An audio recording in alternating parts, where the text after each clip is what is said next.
Este podcast tem o apoio de Atlas Seguros e ADP. Bem-vindos ao Agricultar, o podcast de conversas de agricultura. Eu sou Isabel Martins, da Vida Rural, e hoje temos aqui dois convidados muito especiais, num podcast também muito especial, gravado ao vivo na AgroGlobal. Então, António Saraiva, diretor executivo da Portugal Nuts, e João Machado, estávamos mais habituados a vê-lo noutras funções, não é? Muitos anos aqui, o homem do leme da CAP e, neste momento, o Chief Marketing Officer da Atlas Seguros. Disse bem? Disse muito bem. Muito bem. Então, bem-vindos. Muito obrigada por estarem connosco aqui neste podcast live. A ideia é falarmos aqui um pouco dos desafios do setor dos frutos secos e, portanto, começo por si, António. Um setor aqui com um enorme dinamismo nos últimos anos, muito alavancado aqui pela cultura da amêndoa, de facto, com muito investimento, em especial no sul do país, mas não só. Queria perguntar-lhe como é que vê este dinamismo deste setor dos frutos secos atualmente. Muito bem, olha, obrigado em nome da Portugal Nuts pelo convite. É um prazer estar aqui e ter aqui este colega também de podcast, chamemos assim, o João Machado, conheço há muitos anos. Como é que eu vejo o crescimento? Eu estou, como muitas pessoas no país, impressionado pela resposta que os agricultores, os produtores, chamemos assim, os produtores, deram às condições que foram criadas e que permitiram este desenvolvimento. Falamos de um crescimento, hoje falou-se aqui em 440% na área. A amêndoa basicamente tem sido o motor que tem puxado pelos frutos secos em Portugal, nesta nova dinâmica, e depois tem arrastado a nós, e atrás disso vem outras ideias, seguindo o mesmo modelo produtivo, mas pensando em disponibilidade de água, disponibilidade de terra, know-how, influência daquilo que se faz lá fora, conhecimento de mercados, saber como nós nos podemos tornar competitivos com outras origens de frutos secos no mercado mundial e, pouco a pouco, com muita expressividade nacional, com alguma expressividade em termos internacionais, em percentagem muito baixa ainda, mas já se fala da Península Ibérica, de Portugal, já lá estamos fora. E quando os americanos falam disso, é importante que se fale de nós. Eu acho que muito rapidamente nós vamos saltar uns degraus aqui no ranking dos produtores mundiais de amêndoa. Neste momento, qual é a nossa posição? Nós somos sextos e eu acho que nós estamos em condições de passar rapidamente para o quarto lugar. É um mercado fortemente dominado pelos Estados Unidos, não é? A amêndoa, mais de 75% são produzidos nos Estados Unidos e os restos dos países do mundo, portanto, lutam entre o resto que existe no mercado. Mas é bom ter um player importante. É preciso crescer muito mais para ambicionar essa posição? Também vai entrar agora eu penso que os produtores não lutam por nenhuma posição no ranking. Ela acontece naturalmente. Não é? Isso dá-nos notoriedade. E termos notoriedade é importante para sermos considerados. Ontem falava-se aqui no Olival e dizia-se o melhor sítio do mundo onde se faz olival neste momento é em Portugal. Eu se calhar diria que na amêndoa estamos numa situação semelhante. A tecnologia chega aqui à mesma velocidade que chega aos outros países. As pessoas aprendem rapidamente, adotam a tecnologia de uma forma mais eficiente, mais sustentável. E também mais sustentável é um dia terminado. Essencialmente por isso. Estamos numa excelente localização. As coisas, os recordes estão para ser batidos, como alguém diz. Chegaremos lá naturalmente, sem nenhuma ambição particular, a única de fazermos as coisas bem feitas e de forma eficiente. E respondendo àquilo que o mercado vai pedindo. Muito bem. António, apesar disso, há aqui alguns desafios importantes, não é? Portanto, há aqui um crescimento grande, mas também desafios associados aqui à atividade. Um deles será seguramente a questão da água, não é? São as chamadas dores de crescimento, uma entre várias, e todos os setores da nossa agricultura têm um ou outro momento em que qualquer coisa os preocupa, e às vezes mais do que uma, João. E a água foi um dos principais fatores que trouxe gente para esta cultura, não é? A disponibilidade, neste caso. Exatamente, a existência, e falamos numa região muito específica do país, portanto na zona de Alqueva, e foi comunicada aos potenciais interessados que havia disponibilidade de água para mais do que uma campanha, se as coisas corressem mal. Isso atraiu gente, disponibilidade de terra e saber que existe aquele recurso que é um recurso escasso, mas que daria algum conforto aos produtores, fez com que aumentasse a procura de explorações, que houvesse muitos players dos que já cá estavam e dos que vêm de fora que se começassem a interessar por isto. Isso são as razões principais. A preocupação é como é que está a ser gerido este recurso naquela região em particular, mas portanto, as pessoas têm captações próprias, mas também se preocupam com o que pode acontecer no futuro num cenário de maior escassez. E eu penso que as pessoas estão a preparar, mas não querem ser postas fora da discussão da água e queremos dialogar com quem tem responsabilidades na gestão e com quem tem responsabilidades políticas nas decisões da sua gestão, porque acreditamos que só do diálogo é que saem boas soluções e não de colocar-nos uns contra outros. Ainda assim, António, é expectável que os produtores tenham que viver com um pouco menos de água do que aquela que se calhar, em primeiro lugar, que precisam e que julgariam ter disponibilidade, não é? A minha questão é, como é que se estão a preparar para isso?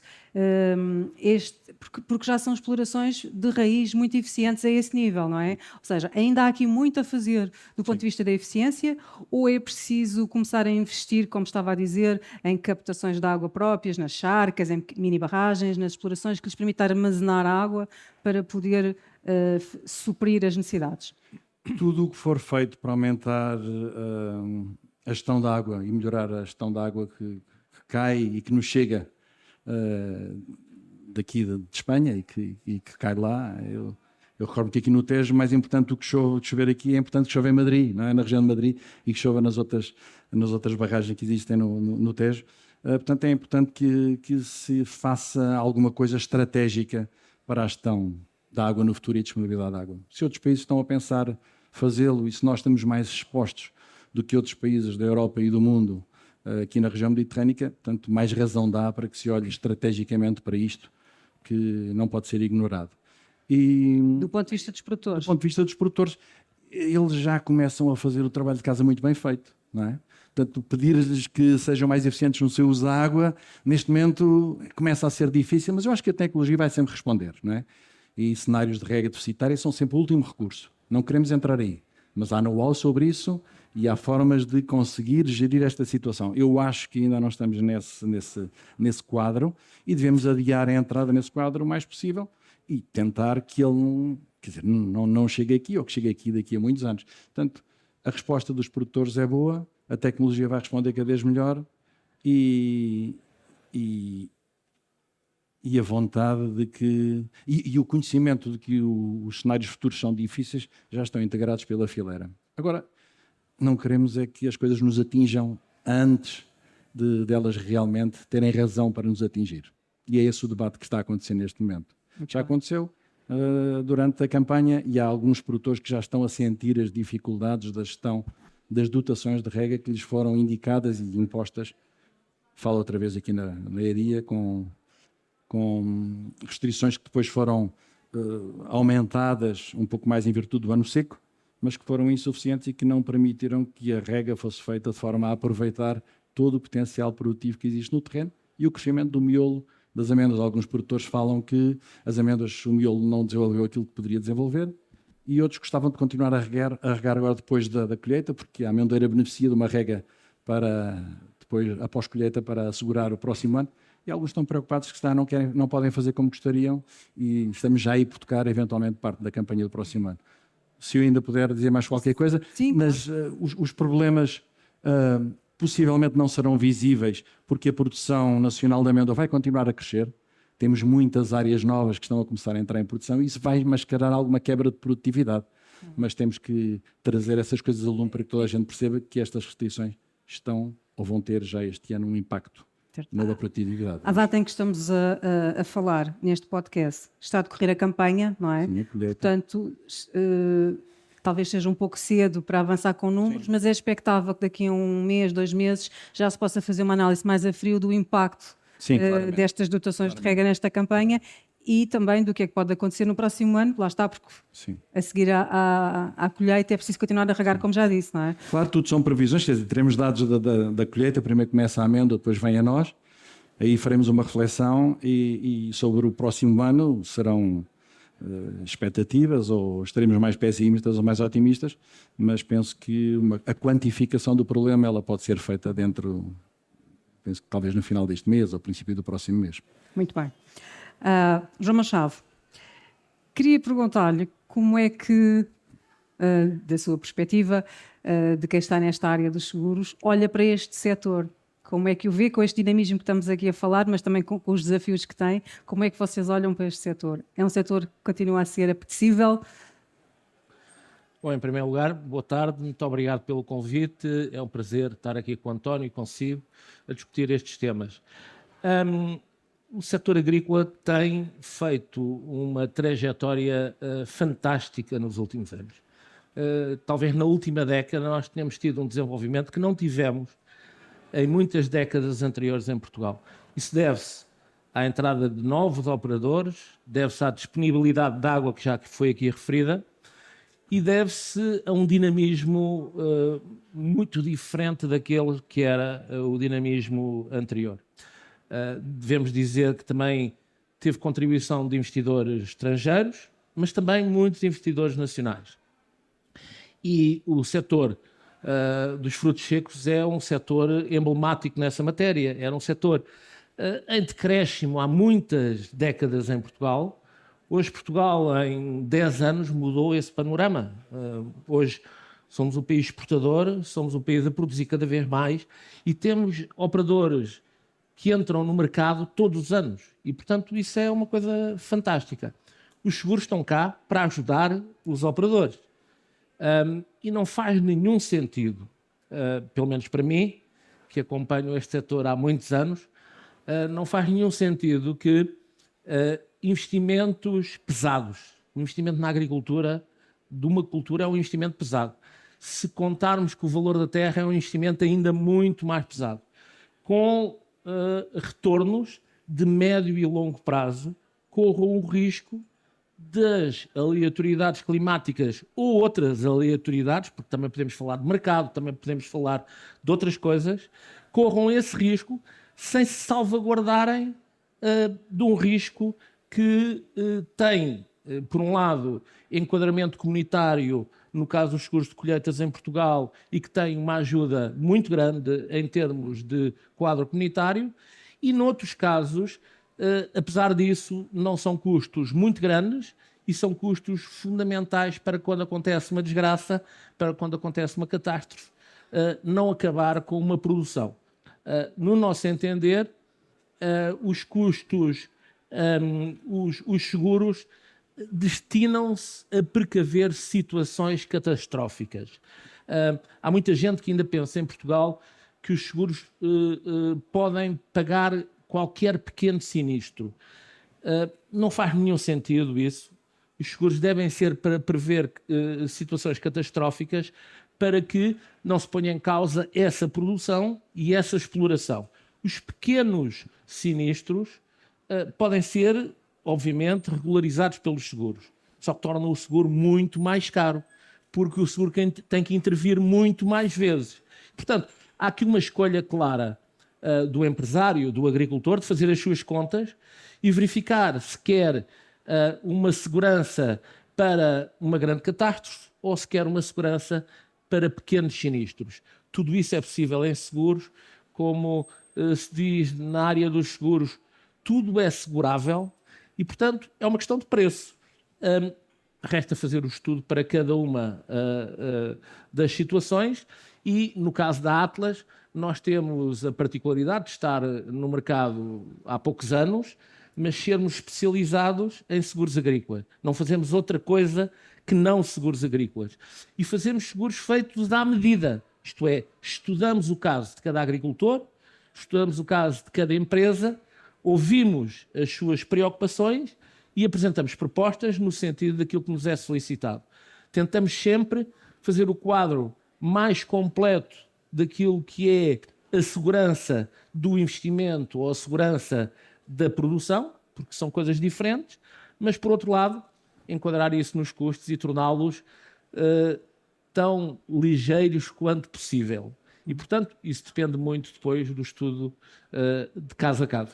João, esse conhecimento que falou, o facto de serem muito especialistas em agricultura e de terem dentro de casa gente com muito conhecimento, não é? E com muita experiência em agricultura, faz com que sejam um bocadinho mais, um passo acima de um mero corretor de seguro, ou seja, estamos a falar de uma empresa que é quase pode ter quase um trabalho de consultoria nesta área com o agricultor, no sentido de, lá está, fazer o tal estudo que dizia e fazer um aconselhamento mais à medida das suas necessidades?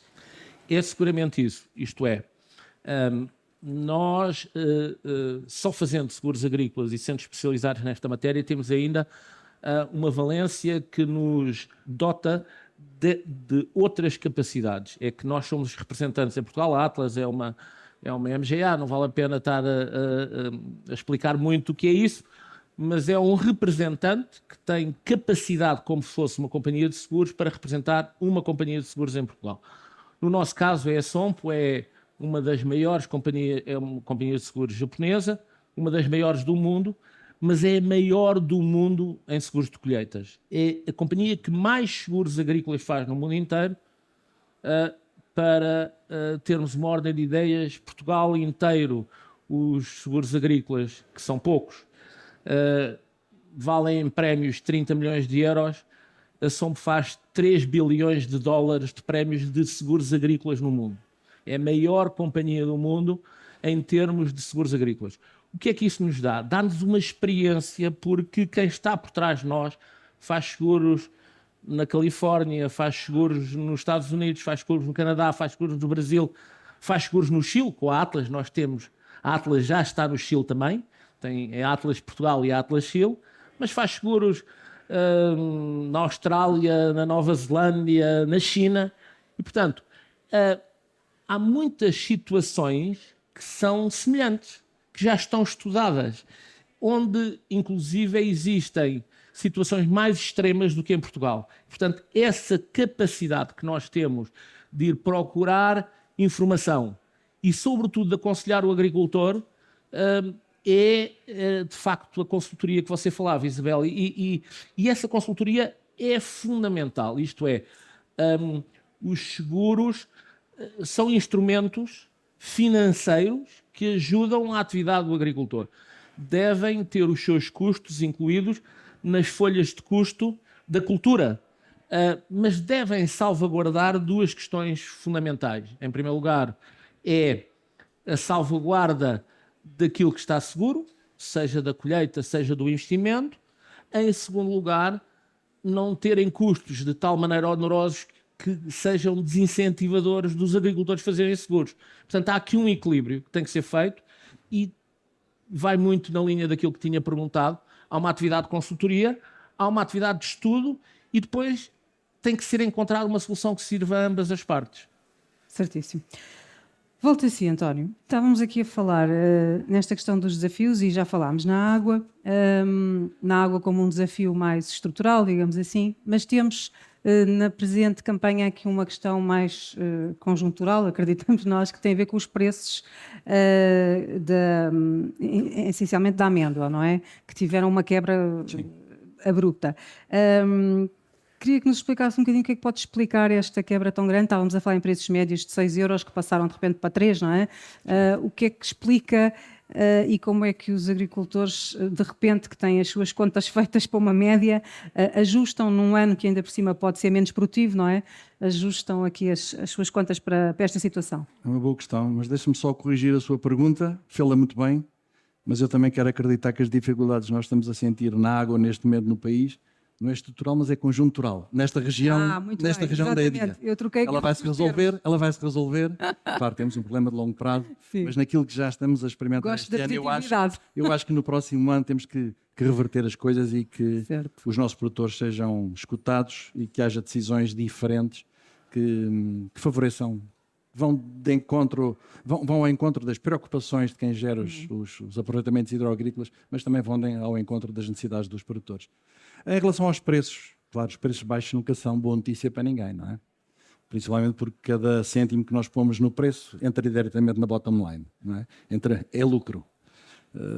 O que eu tenho ouvido e lido, o que está a passar, é uma maior disponibilidade de amêndoa na Califórnia, não é? Temos estoques. Estoques também, uma colheita que se avizinha como melhor, talvez como nós calibres, mas mais produtos a chegar ao mercado. E isto, um produtor com a dimensão que eu falei há pouco, a ter mais disponibilidade e vontade de vender amêndoa, claro que puxa os preços para baixo. E isto preocupa os produtores nacionais, com razão, é um tom muito grande, mas queremos acreditar que é um momento, não é? Nós, em relação aos preços, sofremos ano a ano, mas temos que olhar para o longo prazo também, não é? É importante que num prazo de 15 anos, 10 anos, os preços estejam dentro de um limite que seja... De uma média confortável. Dê rentabilidade, pode-se ganhar mais uns anos, isso pode equilibrar anos onde a receita seja menor e que não seja uma tendência de quebra, que eu penso que não vai ser assim. É o facto que o consumo mundial de frutos secos tem caído um pouco, atingiu aqui um período interessante na altura da pandemia, houve muito consumo de frutos secos em casa e agora os estoques e a produção da campanha, portanto, vão fazer aqui alguma perturbação, mas hoje também se falava do período em que a amêndoa ibérica e portuguesa está disponível do mercado. Nós chegamos mais cedo do que os americanos chegam, fala-se agora também das dificuldades no canal do Panamá e são obstáculos à chegada de produto que vem dos Estados Unidos. Ou seja, essa precocidade pode dar mais valor. Exatamente. E também o que eu tenho ouvido daqueles que estão na transformação é que as nossas variedades de amêndoa são aquelas que são mais adequadas para serem consumidas em fresco. Tem melhor palatabilidade, tem um aspecto melhor, que eles tentam canalizar mais a amêndoa americana, as variedades de amêndoa americana para a indústria e para a culinária e a confecção de doces e transformação. E que esta amêndoa daqui da Península Ibérica tem este mercado e, portanto, tem este caminho a trilhar. E a forma como ela é produzida, idealmente, receberá outra atenção pelo lado de quem compra e a aceitar uns preços mais favoráveis. Quando olhamos só os preços internacionais, claro, o momento não é bom. Mas também recordo que aqui na Ovibeja, quando o professor Gomes da Silva fez uma apresentação sobre os preços da água e a resiliência de diferentes culturas, ele apontava claramente como o olival e a amêndoa como culturas com capacidade de absorver alterações no preço da água. Não variações muito grandes no preço do produto final, porque o estudo era feito com uma base da volta de, penso que 3 euros por quilo. Mas é uma cultura com alguma resiliência. Eu acho que a palavra é tranquilidade para os produtores. Eles ficam preocupados porque, se calhar, quando fizeram os seus investimentos, era um quadro de preços diferente daquilo que tem hoje, mas as coisas irão ter caminhos melhores e o potencial que está instalado no terreno vai gerar resultados. Um pouco mais de paciência em alguns momentos. E eu acho que quando há muitas coisas negativas, as pessoas ficam mais nervosas e com razão. Há as restrições da água, numa altura em que os preços estão em baixo, deixa alguma preocupação, mas não tira o foco de quem está instalado e quem quer ver as suas plantações produzirem mais e melhor. Deixe-me agarrar aqui neste ponto dos preços para voltar ao João, porque também é possível ter aqui, minimizar alguns riscos a nível dos seguros nesta área de mercado e de preços, não é? Aqui também é possível. É perfeitamente possível. É uma área pouco utilizada pelos agricultores ou pelos empresários agrícolas, mas a questão dos preços é perfeitamente possível de enquadrar numa exploração normal da agricultura, é perfeitamente possível de salvaguardar questões de exportação e questões de preço de exportação e contratualmente, é perfeitamente possível de enquadrar outros riscos que não são riscos normais, como, por exemplo, as margens que uma empresa pode ter. Isso também é assegurável, mas, quer dizer, nós estamos nos primórdios dos seguros em Portugal. Isto são mercados muito mais sofisticados. Sim. Como eu lhe dizia há pouco, nós temos a sorte de os poder comparar com outras áreas do mundo. E noutras latitudes e noutras longitudes, estes seguros são normais de serem utilizados. Em Portugal, muito pouco, mas começa a haver dimensão nas empresas agrícolas portuguesas, algumas delas de capital estrangeiro mais habituadas a este tipo de negócio, que podem perfeitamente e têm-nos vindo a consultar nessa matéria. Deixe-me só... Este também é um perfil de empresário agrícola mais sofisticado, não é? Nomeadamente naquilo que diz respeito aos frutos secos. É claramente uma área onde o investimento não está atomizado, é um investimento com dimensão, é um investimento tanto português como estrangeiro, mas onde a informação circula muito rapidamente. E, sobretudo, é um investimento, como o António dizia, que funciona com um produto que, para além de abastecer o mercado nacional, abastece mercados externos. E, portanto, todas estas áreas são perfeitamente seguráveis, são áreas que, desejavelmente, se uma empresa quiser ter a sua segurança em termos de estabilidade devem estar acauteladas e podem ser estudadas. Eu gostaria só de dizer duas coisas ainda em relação aos seguros de colheitas e em relação à água, se não se importa.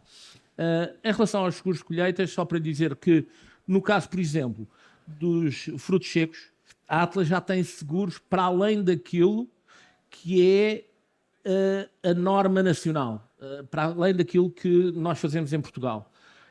E isso foi-nos transmitido por estas empresas que querem ver circunstâncias que não estão enquadradas nos seguros nacionais, enquadradas nas suas explorações.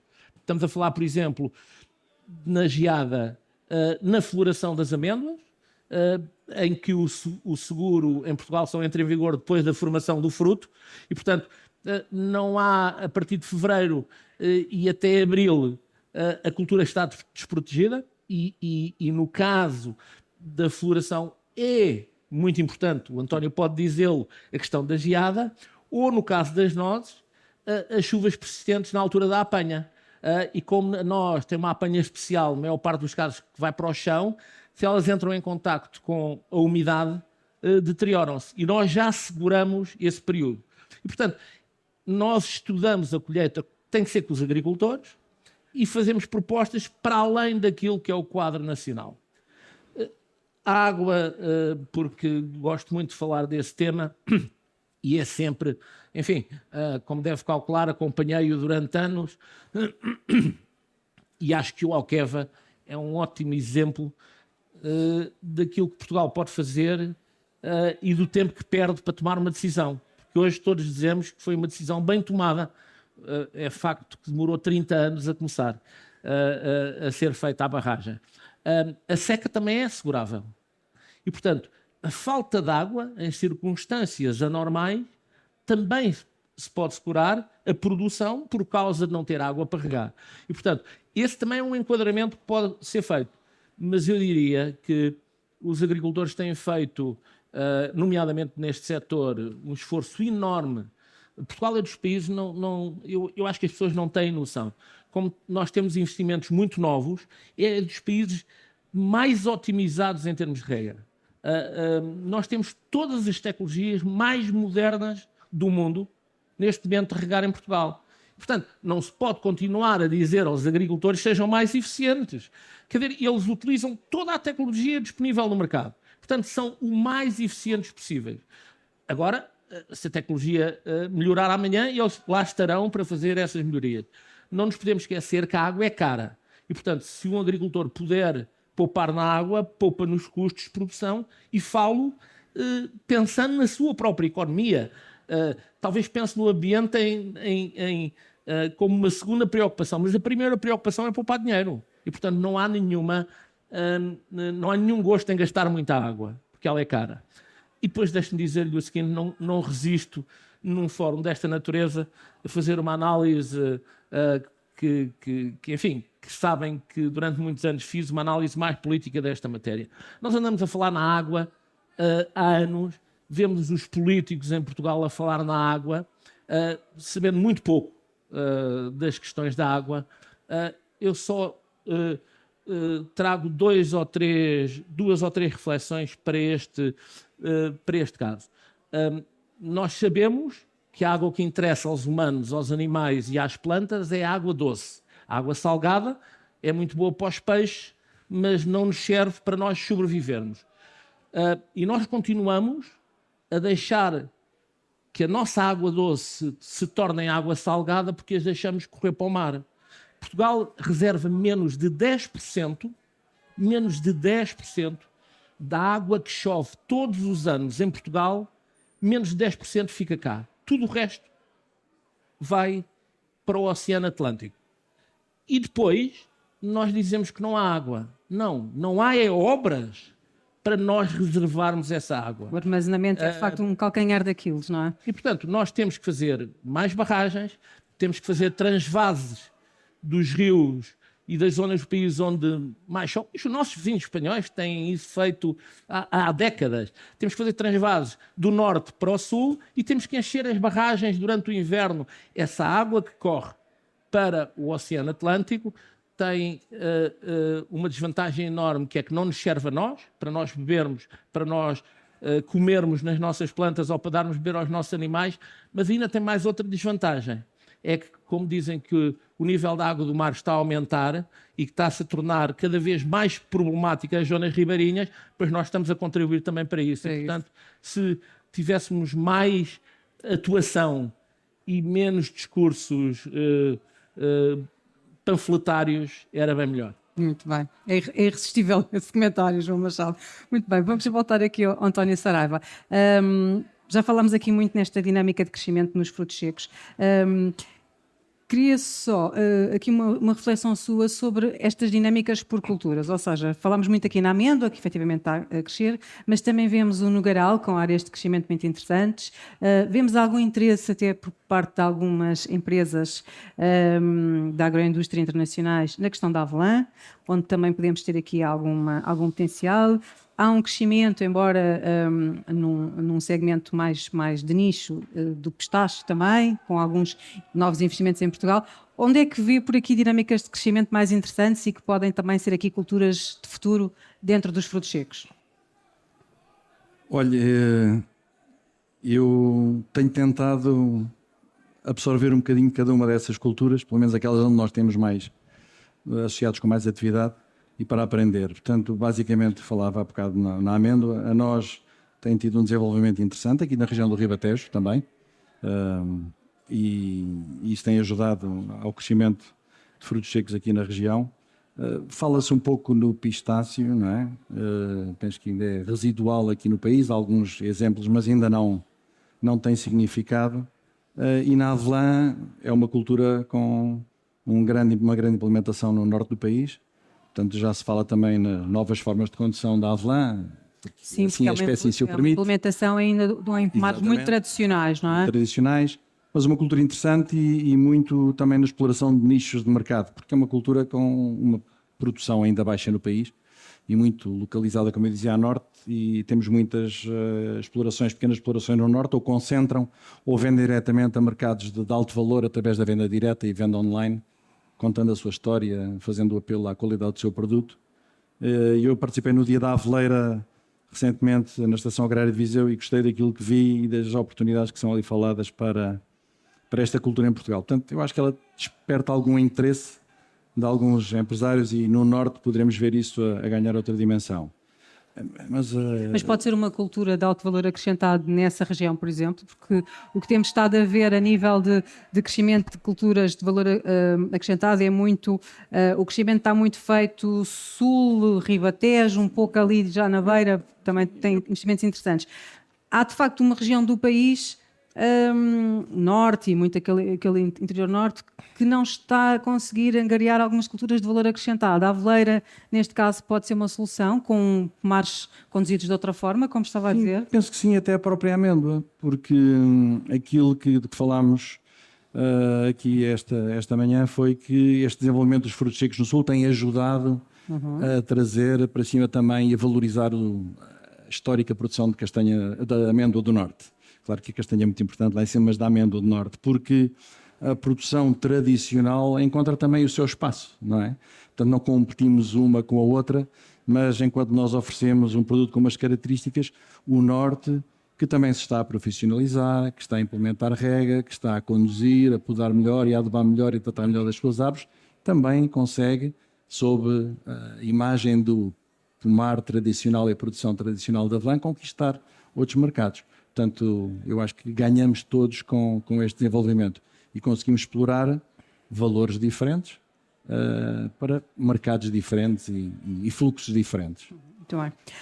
Há pouco estava aqui o João Machado a referir esta questão deste novo perfil de empresários mais sofisticados que representam a nossa agricultura profissional, moderna, capacitada, não é? Este chavão que dizemos, mas que é inteiramente verdade, e que no caso aqui dos frutos secos se aplica muito. Temos realmente aqui um perfil de empresário, muitas vezes até com fundos de investimento e tudo isso, que imprimem não só esta sofisticação na forma de produzir, muito ligada à eficiência, mas também com grandes preocupações e até obrigatoriedades do lado da sustentabilidade, não é? Portanto, acabando por ter aqui os frutos secos também uma ligação muito grande a práticas agroecológicas, regenerativas, e, portanto, há muita sustentabilidade aqui neste setor também. E no caso português, projetos feitos de raiz já a pensar nisso, isso pode ser um fator diferenciador também na valorização dos nossos frutos secos? Pelo menos dá tranquilidade a quem compra, e não falo só no comprador final, mas da indústria que compra, do distribuidor, do grossista que compra, que para colocar em determinados pontos da distribuição ele tem que assegurar que determinadas normas ou normas específicas são cumpridas e que essa preocupação existe. Portanto, desde logo, a facilidade de acesso aos canais de distribuição passa a ser maior, mesmo que ela não signifique mais uma valorização no preço, não é? Portanto, esse acesso fica mais garantido a quem cumpre com esses requisitos. Eu penso que já não é só uma questão de cumprimento, é mesmo uma atitude de quem vem produzir, não é? Porque sabem aquilo que é importante nesses mercados e quando vêm para cá querem implementar as coisas de forma diferente. E isso tem levado toda a gente a afinar por um diapasão mais atual, que responde melhor às exigências da sociedade e que deixa os produtores com a consciência tranquila, que sabem que estão a fazer as coisas de forma melhor e assegurando uma perenidade dos recursos que estão a utilizar para as gerações futuras. Diferente. Acho que esse é o principal desafio. E tanto como aconteceu um pouco na fileira, já agora muito rapidamente, do olival, eu penso que nós fomos aqui apanhados de forma desprevenida pelos investidores que vieram, pelos agricultores que vieram de Espanha. Aqui nos frutos secos já estávamos mais alerta para aquilo que tinha acontecido com o olival e houve muitos produtores nacionais que quiseram desde logo: eu quero aproveitar esta onda e vou também investir. Não é? Portanto, estamos aqui numa situação diferente da que estamos no olival, mas aprendemos muito com isso. Certo. E acho que também exploramos essa experiência. Funcionou ao nosso favor. Perguntar ao João Machado se esta questão da sustentabilidade tem alguma implicação também aqui no mercado dos seguros, ou seja, uma exploração que tenha na sua gênese estas práticas de sustentabilidade de alguma forma é mais valorizada por quem tem que vender um seguro? Sem dúvida. A sustentabilidade tem a ver com tecnologia, tem a ver com prevenção. E quando se está prevenido, quando se domina a tecnologia, tem-se menos riscos. Portanto, necessariamente os seguros são mais baratos. Quem não domina a cultura, quem não domina a tecnologia, quem não domina a rega, quem não domina nada disso, tem mais riscos do que aqueles que dominam. E, portanto, a sustentabilidade é tudo isso, não é? É nós sabermos aquilo que andamos a fazer. E, portanto, nos seguros, isso também acontece. Obviamente que uma exploração que tenha normas internas que sejam implementadas, que tenha verdadeiros cadernos de campo, que tenha tecnologias implementadas, e por isso é que nós fazemos esse trabalho de consultoria que dizia há pouco. Obviamente que quando se analisa o risco é menor e, portanto, a taxa é menor. Tudo isso é feito caso a caso. Infelizmente, em Portugal, eu estava a ouvir há bocado o António a falar, infelizmente, em Portugal, os seguros são demasiado rígidos. Isto é, nós temos um normativo que nos é fornecido pelo GPP e pelo IFAP, que ainda por cima é estático, não muda durante anos e anos seguidos. Nós todos os anos, desde que cá estamos no mercado, fazemos propostas de alterações e muito poucas são contidas, mas deixe-me só dar dois exemplos. O António e você, Isabel, estavam a falar no pistacho. Pistacho é uma cultura que em Espanha está desenvolvidíssima. É muito natural que em Portugal se comece a desenvolver, mais no norte do que no sul.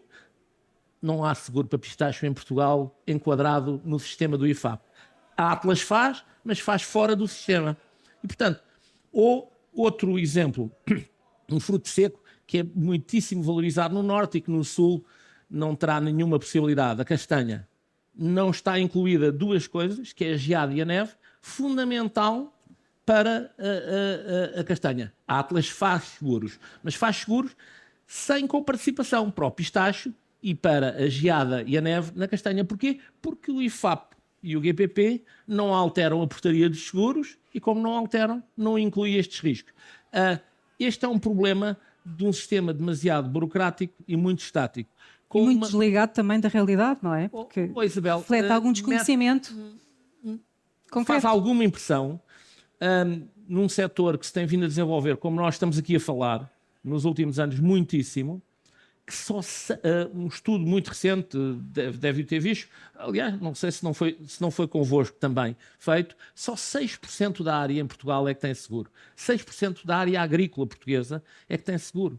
Quer dizer que há 94% da área agrícola em Portugal em que o agricultor está ao Deus dará, não faz seguros e depois tem que pedir ajudas, sabe-se lá em que situação, ao Estado. Ora, nós temos que ser muito mais proativos. Nós temos um quadro comunitário que dota Portugal, em média, de 1.000 milhões de euros por ano, 1.000 milhões de euros por ano de ajudas comunitárias. O Estado português, o Ministério da Agricultura, reserva por ano 30 milhões de euros para os seguros, destes 1.000 milhões. E, portanto, de facto, enfim, com aquilo que nós vemos todos os dias, ainda ontem comentava isso, Espanha há 15 dias estava com incêndios terríveis. Esta semana está com inundações nunca vistas. Ora, há qualquer coisa aqui que é diferente. Eu não sei se são alterações climáticas, não sei como é que lhes querem chamar. Há pessoas que ficam ofendidas quando se diz alterações climáticas, mas pode haver outras coisas. Agora, se nós não nos adaptamos a estas circunstâncias, nós não estamos a prestar um bom serviço. E isto, no caso dos seguros, está na mão do Estado, até porque tem fundos comunitários para esse efeito. Há uma política neste quadro comunitário, que já vem do quadro anterior, com orientações claras para o desenvolvimento dos seguros agrícolas. Pois nós achamos que este PEPAC é igual ao PDR, igualzinho nos seguros. E o orçamento agrícola anual não aumentou nem diminuiu, é exatamente igual. Portanto, alguma coisa não está bem e nós não queremos. Quer dizer, os empresários são diferentes, as culturas são diferentes, a tecnologia é diferente, a sustentabilidade é diferente, a regra é exigível que seja mais eficiente, mas o Estado não é de todo adaptado às novas circunstâncias. Muito bem. António, volta a si, o nosso tempo está a esgotar-se aqui para terminarmos. Há aqui uma questão que gostava de ouvir também refletir, que tem a ver com a necessidade de criarmos mais a agroindústria aqui no setor dos frutos secos, até para podermos deixar mais valor aqui regionalmente, não é? Ou nacionalmente. Começam a surgir aqui alguns projetos, não é? Alguns projetos interessantes, mas era preciso mais desenvolvimento aqui nesta parte agroindustrial.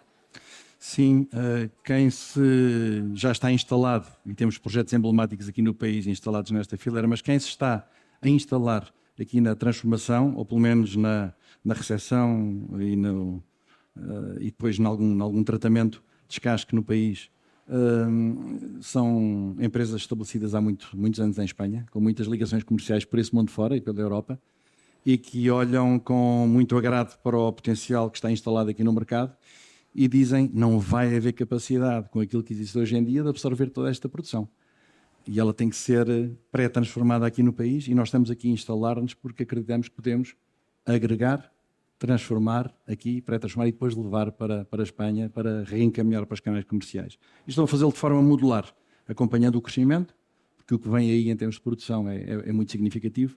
E estão a investir acreditando, com muita experiência, portanto não são investimentos feitos de forma descerebrada, é gente que sabe o que é que custa transformar e sabe o valor que está neste processo e vem aqui, instala, faz projetos locais para responder e dar resposta aos produtores para que eles possam entregar aqui a sua amêndoa e ela depois ser reencaminhada para os canais de distribuição. Isso vai acontecer, eu penso que ainda há espaço, não sou eu que digo, são eles que me dizem a mim, para mais 2 ou 3 projetos no país e são boas notícias. Significam emprego, investimento. Acho que os municípios têm respondido bem a esses desafios e eu acho que é importante que o poder político visite, conheça estas instalações para que saiba que esta fileira dos frutos secos é a sério, João. Como dizer, é sério. Para robustecer, não é? A fileira. Isabel, deixa-me só dizer sobre isto uma coisa. 30 segundos. Um dos maiores investimentos nesta área, eu julgo que até o maior investimento nesta área que acabou de frisar e que o António está a frisar, é de um grande grupo nacional. Sim. E, portanto, não são só os estrangeiros a investir na área da agricultura em Portugal. E no caso dos frutos secos, talvez até o maior investimento de transformação já no mercado é nacional. É nacional e, portanto, há grandes grupos nacionais a olharem para a agricultura. Sim, sim. Mas é importante este passo da transformação, não é? Sim. Para robustecer a fileira e para deixar o valor onde ele deve ficar, não é? Exatamente. Não só se não for a totalidade, pelo menos parte que fica aqui. Exatamente, mais do que já recebemos hoje em dia. E é para isso que todos nós trabalhamos. Muito bem. António Saraiva, João Machado, foi um gosto conversar convosco. O tempo passou rapidamente. Tocámos aqui, de facto, fizemos aqui um overview deste setor dos frutos secos e percebemos aqui que há aqui muito dinamismo e, eventualmente, também muitos desafios, mas muito dinamismo. Penso que ficou aqui uma nota de trabalho e de otimismo do que pode vir aí chegar no futuro. Mais uma vez, muito obrigada pela vossa participação neste podcast. Foi um gosto conversar convosco. Muito obrigada. O Agricultar fica por aqui e já sabe que pode continuar a acompanhar a atualidade agrícola no site da Vida Rural, na newsletter, redes sociais ou numa banca perto de si. Até ao próximo Agricultar. Este podcast tem o apoio de Atlas Seguros e ADP.